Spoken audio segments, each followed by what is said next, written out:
जय हिंद दोस्तों, स्वागत है आपका अपने यूट्यूब चैनल IU स्टडी पर। तो आप लोग कैसे हैं? उम्मीद है आप लोग अच्छे होंगे और आप लोग की पढ़ाई लिखाई बेहतर ढंग से चल रही होगी। तो आप लोग शाम 7 बजे का इंतज़ार कर रहे होंगे, इसीलिए हम आप लोग के सामने उपस्थित हैं मैथ की क्लास लेकर के, जिसमें परसेंटेज चल रहा है। तो परसेंटेज की अभी तक 7 क्लासेज हो चुकी है, तो आज 8th क्लास है। तो जो भी नए स्टूडेंट जुड़ रहे हैं वो अभी तक क्लासेस नहीं देखे हैं तो पीछे की क्लासेस ज़रूर देखें, तभी ये आगे की क्लासेस समझ में आएंगी। अगर आप पीछे की क्लासेस नहीं देखते हैं तो आपको क्लासेस कम समझ में आएंगी। तो चलते हैं और अपने क्वेश्चन की ओर। उससे पहले एक बच्चे का कमेंट था कि सर जो क्वेश्चन होता है वो हिंदी में ही अकेले है, तो आप उसको इंग्लिश में कर दीजिए। तो मैं उस स्टूडेंट को बताना चाहता हूं कि अभी तक जो क्लासेस रिकॉर्ड हो चुकी हैं उसमें तो नहीं, पर इसके बाद की जो क्लासेस आएंगी उसमें हिंदी और इंग्लिश में दोनों में क्वेश्चन रहेगा। ठीक है ना? तो आपका सुझाव देने के लिए धन्यवाद। तो इससे क्या रहेगा कि अगली क्लासेस आएंगी उसमें जो क्वेश्चन होगा वो हिंदी और इंग्लिश दोनों में रहेगा। ठीक है ना? तो चलिए देखते हैं क्लास को और करते हैं अपने क्वेश्चन को। तो आज का अपना पहला क्वेश्चन है, तो देखिए पहले क्वेश्चन पे बढ़ते हैं और देखते हैं अपना पहला क्वेश्चन। तो चलिए देखते हैं। अभी तक जो 7 क्लासेस हो चुकी हैं उसमें आपको जो है हर टाइप के क्वेश्चन मिल रहे हैं। अभी जो 8th क्लास है इसमें आप लोग को परसेंटेज में जो कमी और वृद्धि होती है उससे संबंधित क्वेश्चंस मिलेंगे। ठीक है ना? तो चलिए क्वेश्चन है, तो क्वेश्चन पे चलते हैं और क्वेश्चन को लगाते हैं और सीखते हैं कि क्वेश्चन कैसे किया जाता है इस टाइप के अगर एग्जाम में क्वेश्चन आते हैं तो। ठीक है?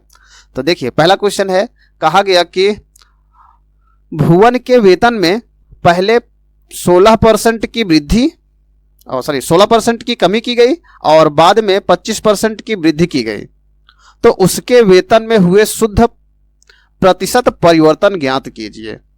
देखिए कहा गया कि कोई भुवन है, उसके वेतन में पहले कमी की गई फिर वृद्धि की गई। तो अब इस तरह से जब क्वेश्चन रहेगा तो आप करेंगे कैसे? अगर आप बेसिक पे लगाएंगे तो टाइम जाएगा, तो हम आप लोग को ऐसा ट्रिक बताते हैं जिससे कि आप क्वेश्चन देखिए और आपका आंसर तुरंत आ जाए। तो क्या आप लोग ऐसा करना चाहेंगे? तो चलिए देखते हैं। जब इस तरह से क्वेश्चन हो तो ध्यान दीजिए, एक आप लोग को तरीका बताते हैं कैसे करना है। देखिए एक याद रखिए तरीका, plus minus x plus minus Y और प्लस माइनस एक्स गुणे वाई और अपॉन में 100 बराबर जो है ये बताता है आपको हमेशा कमी या वृद्धि। क्या बताएगा? कमी या फिर वृद्धि। ठीक है? ये आपका एक फार्मूला है। इससे क्या होगा कि आप आसानी से क्वेश्चन और बहुत ही जल्दी कर पाएंगे। कई टाइप के इसमें क्वेश्चन पूछता है घुमा करके, तो इस तरीके से आप चाहे जैसे क्वेश्चन पूछे आप आसानी से कर पाएंगे। तो देखिए प्लस माइनस का मतलब है कि जब कभी भी वृद्धि या कमी करेगा, तो आपका 2 मिनट का टाइम लेंगे और इसमें आपको हम समझा देते हैं जिससे कि आप आगे के क्वेश्चन को आसानी से कर पाए। ठीक है ना? जैसे कि आपको प्रॉब्लम ना हो बीच में। तो 2 मिनट का टाइम लगेगा और आप अच्छे से समझ जाएंगे और सारे क्वेश्चन आप आसानी से और तुरंत कर पाएंगे। ठीक है ना? तो ध्यान दीजिए, अब जब यहाँ पे प्लस या माइनस है ना, तो प्लस माइनस है क्या? ये तरीका जब 2 बार वृद्धि होगी या कमी होगी, ठीक है, कमी वृद्धि जब 2 बार होती है तब इस तरीके को हम लगाते हैं। ठीक? जब 3 बार भी होता है, 4 बार भी, तो आगे बताएंगे इसी पे ही लगेगा, इसी पे ही 3-4 बार चाहे जितनी बार कर दे तब पर भी इसी फार्मूले पे लगेगा। ठीक है ना? तो इसको कैसे करते हैं? ये जो आपका प्लस और माइनस है, ये प्लस माइनस आपको कमी या वृद्धि बताता है। ठीक है? अगर कमी कहेगा, ठीक है, तो माइनस लगाएंगे और वृद्धि कहेगा तो प्लस लगाएंगे। ठीक? चलिए देखिए क्वेश्चन हम देखते हैं, उसके बाद इसको समझाते हैं। जैसे कहा गया कि पहले देखिए कहा गया कि 16% की कमी हुई, कमी कह रहा है ना, इसलिए हम क्या रखेंगे यहां पर -16%। फिर प्लस माइनस है ना, तो यहां पर देखते हैं कहा गया 25% की वृद्धि की गई। तो वृद्धि मतलब प्लस में जब कमी होगा तो माइनस में, अब वृद्धि होगा तो प्लस में रखेंगे। ठीक है, तो यहां पे हम लिखते हैं प्लस। 25 है तो यहां पे लिखेंगे 25। अब फिर यहां पे प्लस माइनस है ना, तो प्लस माइनस मतलब इन दोनों का जो साइन होगा, ठीक, उसका गुणा करके लिखेंगे। जैसे पहला वाला माइनस में है, दूसरा वाला प्लस में है, तो इन दोनों का साइन का मल्टीप्लाई होगा। तो आप लोग को पता है कि प्लस और मल्टीप्लाई माइनस, जब साइन का मल्टीप्लाई होता है तो वो हमेशा माइनस होता है, क्योंकि प्लस माइनस माइनस होता है, ये तो आपको पता ही होगा। तो चलिए देखिए, तो यहाँ पे हो गया माइनस 16 मल्टीप्लाई 25 अब अपॉन में 100। अब जो भी कमी वृद्धि होगी वो इसी पे निकल जाएगी। अब सॉल्व कर देते हैं, सॉल्व कर दीजिए। 25 चौका 100 और 4 चौक 16, 4 है। ठीक, अब इन दोनों में देखिए प्लस माइनस है तो घटा देंगे, तो 25 में से 16 घटा दिए, कितना बचा 9। और जो साइन बड़ा हो, जो नंबर बड़ा होता है उसी का साइन लगाते हैं। तो यहां पे हो गया प्लस में 9 और यहां पे -4। घटाएंगे तो किस में, प्लस में आएगा ना, तो +5। +5 का मतलब बता रहा है कि वृद्धि हो रही है। ठीक है, तो कितने की वृद्धि कहेंगे आप, 5% की। समझ में आया? तो कौन सा ऑप्शन सही होगा, ऑप्शन बी। ठीक, समझ में आया ना? जब कभी भी 2 बार प्रतिशत में कमी वृद्धि करे तो हमेशा इसको रखते हैं। जब माइनस, जब कमी कहेगा तो माइनस में रखेंगे और वृद्धि कहेगा तो प्लस में। तो चलिए देखते हैं अगले सवाल को और क्वेश्चन करते हैं। तो अगला क्वेश्चन है हमारा, देखिए कहा गया कि एक वॉशिंग मशीन का क्रय मूल्य टीवी के क्रय मूल्य से 40% कम है। यदि वॉशिंग मशीन के क्रय मूल्य में, में यहाँ पे में रहेगा, में 18% की वृद्धि होती है और टीवी के क्रय मूल्य में 10% की कमी होती है, तो 5 वॉशिंग मशीन और 2 टीवी के कुल क्रय मूल्य में कितना परिवर्तन होगा। ठीक, अब देखिए 5 और 2 दे दिया, कितने कमी या वृद्धि हो रही है ना। कहा गया कि एक वॉशिंग मशीन और एक टीवी खरीदा, तो सबसे पहले उसका हम क्रय मूल्य देख लेते हैं कि क्रय मूल्य है कितना। ठीक, तो यहां पे देखिए सबसे पहले वॉशिंग मशीन है, तो वॉशिंग मशीन हम यहां पे लिख देते हैं, वॉशिंग मशीन के लिए SM लिख देते हैं वॉशिंग मशीन, और टीवी के लिए हम लिख देते हैं टीवी। हो गया। ठीक, अब देखिए कहा गया कि जो वॉशिंग मशीन है, वॉशिंग मशीन का क्रय मूल्य टीवी के क्रय मूल्य से 40% कम है। 40% कम है। अगर टीवी 100% की है तो वॉशिंग मशीन कितने की होगी, 60% की। ठीक है, समझ में आया? अब देखिए, अब कहा गया कितने का पूछा है, 5 का, 5 वॉशिंग मशीन और 2 टीवी का। तो यहां पर हम इसको सॉल्व भी करते चलते हैं। अब देखिए 5 का पूछा है तो दोनों में हम 5 का निकाल देंगे। तो यहां पर देखिए मल्टीप्लाई 5, ये 5 टीवी वॉशिंग मशीन हो गया और 2 टीवी का हो गया। अगर इसको सॉल्व करते हैं तो ये हो गया 6 पंचे 30, 300 और ये हो गया 200। अगर जोड़ोगे टोटल कितना आ गया, ये 500 रुपए हो गया। ठीक है, फिर कहा गया कि वॉशिंग मशीन के क्रय मूल्य में 18% की वृद्धि होती है। जो वॉशिंग मशीन है उसमें 18% की जो है वो वृद्धि हो गई। ठीक है, पहले टीवी था कितने का, कहेंगे आप, सॉरी वॉशिंग मशीन 60 का, अब इसमें 18% की वृद्धि हो गई तो कितने की, 118, अब बटे में 100। सॉल्व कर देते हैं।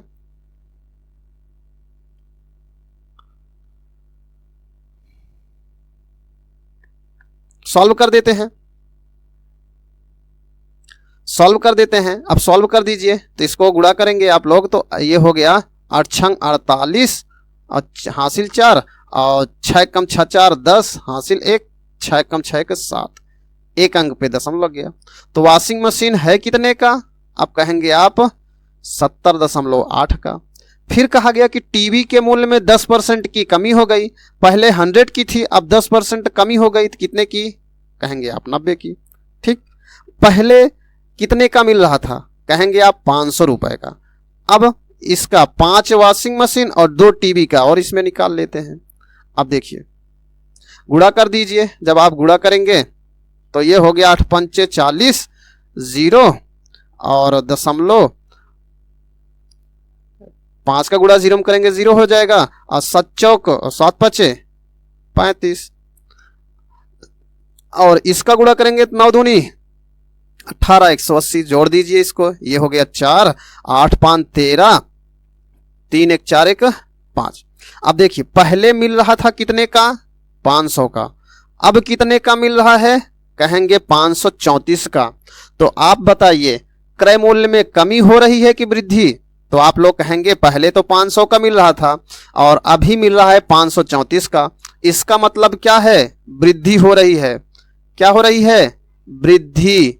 अब वृद्धि कितने की, तो कहेंगे आप लोग 534 में से पहले वाला मूल्य घटा दीजिए तो पता चल जाएगा कितने की वृद्धि। तो कितने की वृद्धि, 34 की।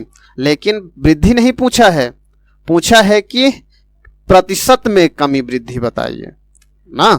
तो अब निकाल देते हैं, प्रतिशत बताना है, प्रतिशत वृद्धि। तो प्रतिशत वृद्धि के लिए जो कमी या वृद्धि हुई उसको गुणे में 100 और बटे में पहला मूल्य, तो यहां पर हो गया 500। सॉल्व कर दीजिए, 00 से 00, 5 से काट दीजिए इसको, तो ये हो गया 5 छंग 30, 4 में जाएगा नहीं, दशमलव बढ़ा दिए। अब भाग करेंगे तो 5 8 40, तो कितने की, 6.8 की वृद्धि हो रही है। कितने की, 6.8 की। क्या समझ में आया, तो कौन सा ऑप्शन, ऑप्शन बी, ठीक है ना। अब चलिए नेक्स्ट सवाल पे चलते हैं और अगले क्वेश्चन को हम देखते हैं। जैसे देखिए कहा गया कि एक कंपनी का मुनाफा अप्रैल से मई तक 10% बढ़ा, तत्पश्चात यह मई से जून तक 20% गिर गया। पहले 10% बढ़ा, फिर गिर गया, फिर जून से जुलाई तक 50% बढ़ गया। तो अप्रैल से जुलाई तक के मुनाफे में बढ़ोतरी बताना है, कितने की बढ़ोतरी हो रही है परसेंट में। अब देखिए इसमें 3 बार कमी वृद्धि हुई ना, पहले 10% की, फिर 20% की, फिर 50% की। तो आप लोग को तरीका पता है, उसी तरीके पे रखिए और क्वेश्चन लगाते चलिए। देखिए पहले कहा गया कि 10% की वृद्धि हुई प्लस में, फिर कहा गया 20% गिर गया, मतलब 20% की कमी, तो -20। फिर कहा गया कि जून से जुलाई तक 50% बढ़ गया, तो फिर प्लस में 50। 3 बार है ना, तो पहले हम 2 बार लेके चलते हैं, तीसरे वाले को छोड़ देते हैं, जो आएगा उसमें फिर तीसरे वाले को लेके चलेंगे। तो आपको फार्मूला पता है, plus minus x plus minus y, अब plus minus x y upon 100 पे ना। तो देखिए पहले वृद्धि हो रही है तो हम प्लस में लिख दिए, फिर कमी हो रही है तो माइनस में, फिर प्लस माइनस माइनस, 10 गुणे 20 और बटे में 100। सॉल्व कर दीजिए, तो ये हो गया -10, घटाएंगे तो माइनस में, 00 से 00 कट गया, कितना, तो आप लोग कहेंगे कि -12%, मतलब 12% की कमी हो गई। तो एक पहला ये निकल गया और एक बचा हुआ था। अब फिर से लिख लेते हैं, फिर वही, तो ये हो गया, फिर वही plus minus x plus minus Y और प्लस माइनस एक्स वाई और बटे में 100, इसी पर रख देते हैं। देखिए कमी निकला ना इस बार, तो यहाँ पे फिर वही कमी, फिर वृद्धि है तो 50, फिर माइनस 12 गुणे 50 बटा 100। सॉल्व कर दीजिए, 50 दूना 100, 2 छंग 12, घटाएंगे आप लोग, 50 में से 12 घटाएंगे तो कितना, 38 आएगा, घटा दीजिए, 40 में से 2, 10 में से 2 घट गया 8, 4 में से घट गया 3, प्लस में, ये माइनस में 6। अब सॉल्व करेंगे तो कितना आएगा, कहेंगे आप 32%। कितने की, 32% की बढ़ोतरी हो रही है। तो क्या आप लोग समझ पाए, ध्यान दीजिए कि जब कभी भी 2 से ज़्यादा परसेंटेज दे, 3 4 दे दे, तो क्या करना है, पहले जो 2 है उसको सॉल्व करिए, ठीक है ना। पहले जो 2 है उसको आप सॉल्व करिए, जो आता है फिर तीसरे के साथ रखिए। समझ में आया, तो इस तरह से करना है, ठीक है। तो चलिए अगला क्वेश्चन देखते हैं और अगले क्वेश्चन को लगाते हैं। देखिए नेक्स्ट क्वेश्चन में कहा गया कि यदि किसी कर्मचारी के वेतन में 15% की वृद्धि होती है और उसके बाद 15% की कमी होती है, तो उसके वेतन में कुल कितने % की कमी या वृद्धि हुई। आप लोग आसानी से कर पाएंगे, क्योंकि आपको पता है। तो अब क्या करना है, उसी पे लगा देते हैं। पहले वृद्धि हो रहा है तो हम लिख दिए +15, कमी हो रहा है तो -15, फिर प्लस माइनस माइनस, इसको हटा देते हैं, इरेज, प्लस माइनस माइनस, तो यहां पर हो गया -15 गुणे 15 अब बटे में 100, प्लस माइनस कट गया। ठीक है, तो 15 में 225, तो यहां पे हो गया -225। अब 2 अंक है ना, तो 2 अंक बाद दशमलव लगा देंगे।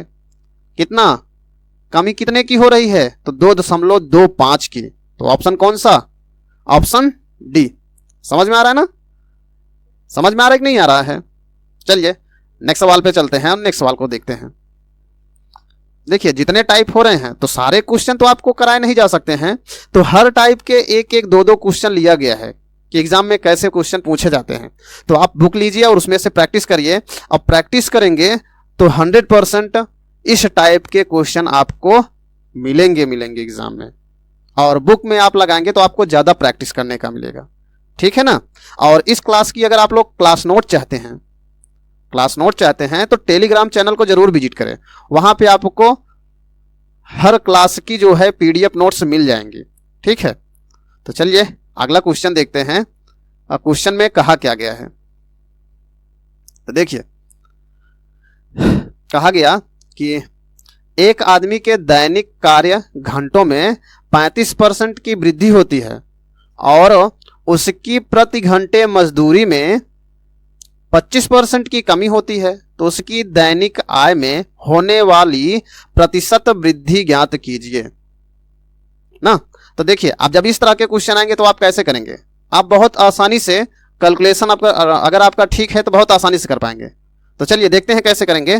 तो देखिए कहा गया पहले वृद्धि हुई तो हम प्लस में लिखते हैं +35, कमी हुई तो माइनस में 25, अब प्लस माइनस 35 गुणे में 25 और बटे में 100, सॉल्व कर दीजिए। घटाएंगे तो 10, प्लस में 25 चौका 100, 4 से भाग कर दीजिए तो -4 सते और 4 8 32, 3 बचा, 4 8 32, 3 दशमलव लगा दिए, 4 सते 28, 4 सते 28, 2 बचा, 4 पंचे 20। अब 10 में से इसको घटा दीजिए तो 10 में से 5 घटा 5, 9 में से 7 घट गया 2, दशमलव 9 में से 8 घट गया 1, तो कितना 1.25। तो कौन सा ऑप्शन सही होगा, ऑप्शन ए।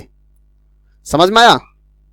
अगर आपको क्लासेस समझ में आती हैं तो चैनल को सब्सक्राइब जरूर करें और जितना ज़्यादा से ज़्यादा हो सके शेयर और लाइक जरूर करें। चलिए नेक्स्ट क्वेश्चन पे चलते हैं। अगला क्वेश्चन आपका है, देखिए कहा गया कि एक दुकानदार सामान बेचते और खरीदते समय 10% की सीमा तक बेईमानी करता है, अतः जब वह पकड़ा गया और दंडित किया गया तब वह कितने प्रतिशत लाभ कमा रहा था। देखिए कि एक बेईमान दुकानदार है, वो क्या करता था कि बेईमानी जब सामान बेचता था तो 10% चुराता था, जब सामान खरीदने जाता था तो क्या करता था 10% ज़्यादा ले लेता था, और जब सामान बेचता था तो 10% कम बेचता था। मतलब जब खरीदने जाता था, मान लीजिए कि वो खरीदता था 1 किलोग्राम, तो 1 किलोग्राम में 1000 ग्राम होता है ना, तो क्या करता था वो 1 किलोग्राम में के स्थान पर वो 1100 किलोग्राम खरीदता था। ठीक है, 1 किलो ना खरीद कर 1100 खरीदता था। और जब बेचता था तो वो क्या बेचता था, 1 किलोग्राम ना बेच करके वो 900 ग्राम बेचता था। तो दोनों तरफ से वो क्या करता था, प्रॉफिट कमाता था ना।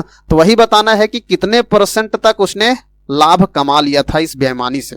तो इसको कैसे निकालेंगे, तो सेम वही इसमें भी है। अगर आप लोग देखें तो दोनों तरफ 10% की कमी वृद्धि कर रहा है, पहले ज़्यादा ले रहा था और बेच कम रहा था, तो 10% की दोनों में कमी वृद्धि दिख रही है ना। तो आप क्या करिए, 10% ज़्यादा लेता था तो प्लस में 10, अब बेचता था तो माइनस में 10, ठीक है ना, तो -10। समझ में आया कि नहीं आया, नहीं समझ में आया। हाँ, पहले भी लाभ कमाता था, बाद में भी लाभ कमाता था, तो दोनों तरफ ना कमा रहा था बेईमानी से। अब देखिए फिर यहाँ पे प्लस प्लस प्लस 10 गुणे 10 और बटे में 100, मतलब जब खरीदता था तो 1100 किलोग्राम, तो 100 ग्राम ज़्यादा पाया। अब बेचता था भी तो 900 ग्राम बेचता था, तब पर भी 100 ग्राम ज़्यादा पाया, तो दोनों तरफ से लाभ ही कमा रहा था वो ना। तो इसको सॉल्व करेंगे तो आप लोग 00 से 00, 10 10 20 1 21, इसको लगाने की भी ज़रूरत नहीं थी। आप लोग ऐसे देखिए क्वेश्चन और ऑप्शन में टिक करिए और आगे बढ़ जाइए, ठीक है ना। तो चलिए नेक्स्ट सवाल को देखते हैं और करते हैं।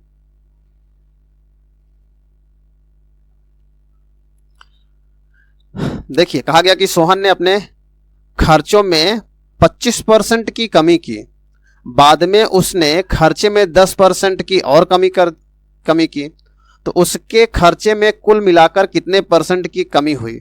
देखिए यहाँ पे दोनों बार कमी कर रहा है, तो हम माइनस दोनों बार लेके चलेंगे। तो यहाँ पर देखिए ये हो गया -25, फिर कमी किया तो -10, फिर माइनस माइनस प्लस 25 गुणे 10 और बटे में 100 हो गया।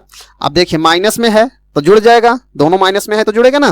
तो 25 10 35, माइनस में 35, अब प्लस में, इसको सॉल्व करोगे तो 1 0 है तो 1 अंक बाद दशमलव लग जाएगा। अब ये प्लस में ये माइनस में तो घटेगा, तो अब देखिए 10 में से 5 घट गया 5 दशमलव, 4 में से 2 घट गया 2 और ये 3 है ही।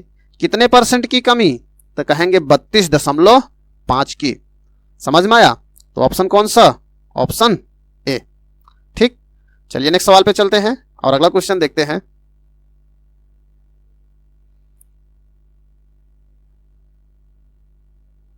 देखिए कहा गया अगला क्वेश्चन कि यदि चीनी की खपत 12 किलोग्राम से घटकर 15 किलोग्राम हो जाती है तो प्रतिशत वृद्धि ज्ञात कीजिए। प्रतिशत वृद्धि ज्ञात कीजिए। अब इसको कैसे करेंगे,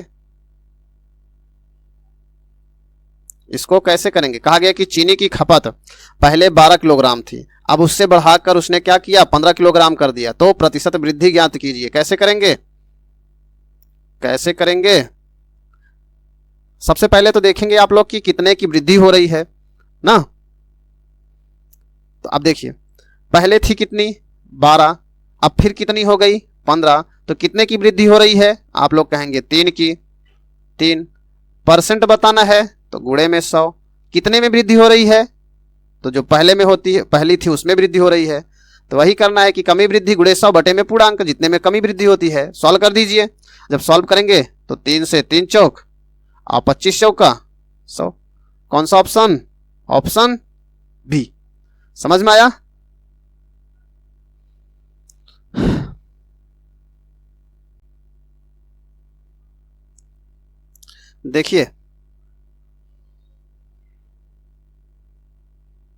देखिए कहा गया कि चावल का मूल्य 25 रुपए प्रति किलोग्राम से बढ़कर 30 रुपए प्रति किलोग्राम हो जाता है, तो खर्च को समान बनाए रखने के लिए खपत को कितने प्रतिशत कम किया जाना चाहिए। ठीक है ना। तो इसको कैसे लगाएंगे, तो इसमें भी देखिए हम लोग लगाएंगे कैसे। तो कहा गया पहले वो चावल कुछ किलोग्राम खरीद रहा होगा, नहीं पता है, कहा गया 25 रुपए में तब खरीद रहा था। अब कहा गया कि वो 30 रुपए प्रति किलोग्राम हो गया, तब वो खर्च को समान कितना कम ले कि जिससे खर्च उसका समान बना रहे। मतलब समझ रहे हैं आप, जब 25 रुपए प्रति किलोग्राम चावल था तो मान लेते हैं कि वो 4 किलोग्राम ले रहा था, तो उसका 100 रुपए खर्च हो रहा था ना। तो कहा गया जब कि अब 25 से बढ़कर 30 रुपए प्रति किलोग्राम चावल हो गया, तो अब 4 किलोग्राम से कितना कम खरीदे कि जिससे उसका खर्च 100 ही रुपए रहे, खर्च ना बढ़े। ठीक है, तो वही पूछा गया कि खर्च को समान बनाए रखने के लिए खपत में कितने % की कमी की जानी चाहिए।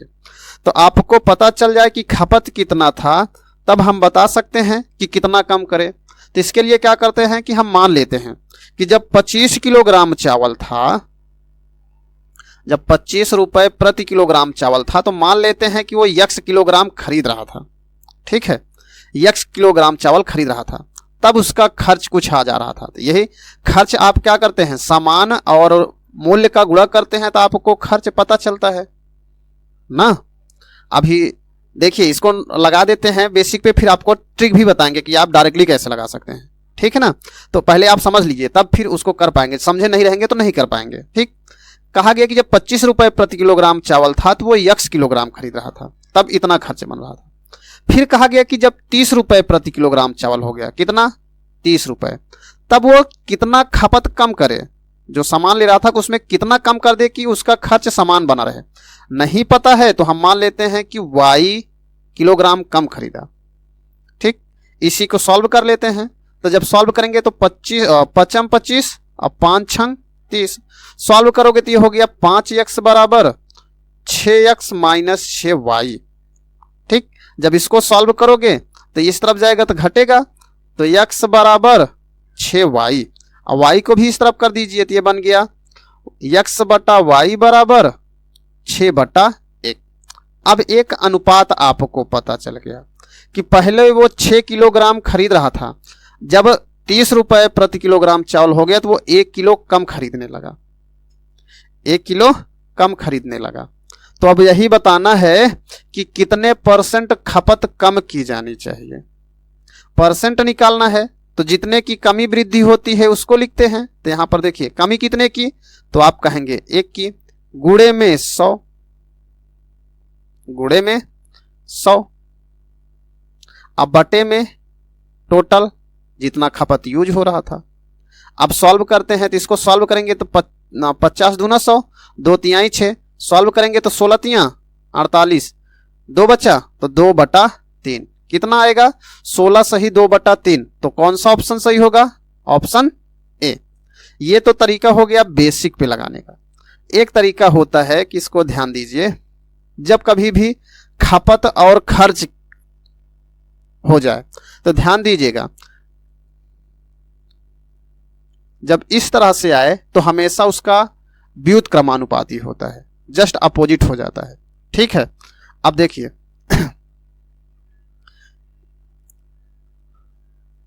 पहले 25 रुपए किलो था, अब 30 रुपए प्रति किलोग्राम हो गया। तो कितने की वृद्धि हो रही है पैसे में, कहेंगे आप 5 की। 5 गुणे परसेंट बताना है तो 100 बटे में। हमेशा यही याद रखिएगा कि जब कभी भी खर्च आ जाए, ठीक है, खर्च आ जाए तब उसमें अनुपात जो होता है वो व्युत्क्रमानुपाती हो जाता है, अपोजिट हो जाता है। पहले जब हमको मूल्य निकालना होता था, खपत और क्रय में हमेशा व्युत्क्रमानुपाती होता है, इसको याद रखिएगा। तो जब कभी भी हम क्रय मूल्य का अनुपात निकालते थे तो हमेशा इसको रखते थे, लेकिन जब खपत निकालना होगा तो जस्ट दूसरा वाला रखेंगे।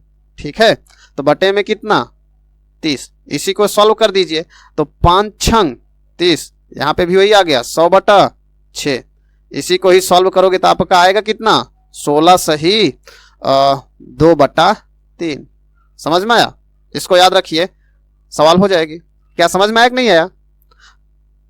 चलिए नेक्स्ट सवाल पे चलते हैं और अगला क्वेश्चन को देखते हैं हम।